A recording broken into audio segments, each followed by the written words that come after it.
pertanyaan adalah kira-kira Pak, kalau saya sudah auditori tadi hasil tesnya tadi, atau katakanlah sejak lahir, karena ini bawaan sebenarnya, sejak lahir saya udah auditori Pak.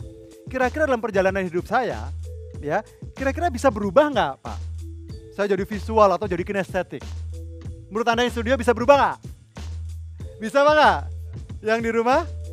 Oke, ya gini, karena ini adalah sesuatu yang bisa kita pelajari. Tadi saya katakan di awal bahwa ini kita tidak belajar karakter yang mungkin tidak bisa dirubah, ya.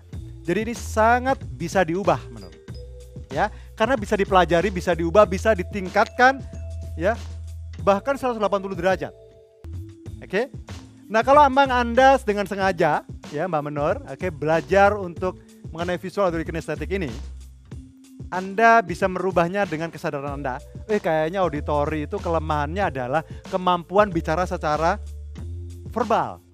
Oke, saya pelajari kemampuan saya bicara secara verbal sehingga bagus, maka Anda akan cenderung meningkat kekuatan Anda sebagai orang visual. Karena kelebihan orang visual adalah kemampuan bicara secara verbal. Kemudian Anda belajar, oh orang kinestetik itu pemikir yang cermat kelebihannya. Jadi dalam banyak hal saya akan berpikir secara cermat, secara dalam, Anda punya kekuatan orang kinestetik. Ya, nah ini kalau dari kesadaran sendiri. Bisa juga perubahan itu karena lingkungan bisa jadi. Karena orang-orang di sekitar kita juga bisa jadi. Karena atasan Anda, rekan kerja Anda juga bisa. Jadi bisa juga dipaksakan, bukan kemauan Anda.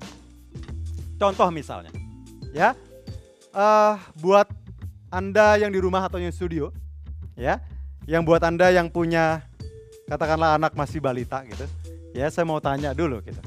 Kira-kira Anda lebih suka anak yang cerewet, ya, banyak ngomong, atau anak yang diem, ya, cenderung pemikir, atau yang beliksatan gitu, lompat sana lompat sini, lari sana lari sini.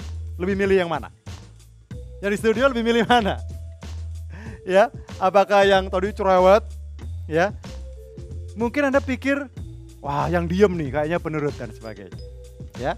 Sehingga yang cerewet, pada saat cerewet dibilang, ih cerewet banget sih, ih udah diem dong kamu. Nah, lama-lama kalau setiap hari disuruh diem, anak ini yang cenderung cerewet, ya, dia cenderung visual, lama-lama dia akan menjadi auditori. Atau akan menjadi kinestetik mungkin, ya, nggak berhenti ngomongnya tapi jadi banyak gerak, lari sana lari sini lompat sana karena nggak boleh ngomong. Atau yang tadinya kinestetik, lari sana, wih kamu nih bandel banget lompat sana lompat sini, oke, diem dong. Akhirnya mungkin dia cerewet. Nah dalam pekerjaan kita, ya di dalam karir kita bisa jadi seseorang yang tadinya visual jadi auditori, auditori jadi kinestetik dan sebaliknya. Misalnya, ya, oke, menurut di divisi apa, bagian apa? Sales and marketing. Wah, sales and marketing sebenarnya lebih cocok idealnya untuk orang-orang yang visual. Karena kemampuan verbalnya, kemudian dia memang lebih suka ketemu orang dan sebagainya. Nah karena menurut auditori, mau tidak mau, menurut dipaksakan untuk ya menjadi orang yang banyak bicara, banyak mingle dengan orang lain. Sehingga Anda berubah menjadi visual. Ya bisa. Atau sebaliknya, orang-orang yang di lapangan, kemudian ditarik ke belakang.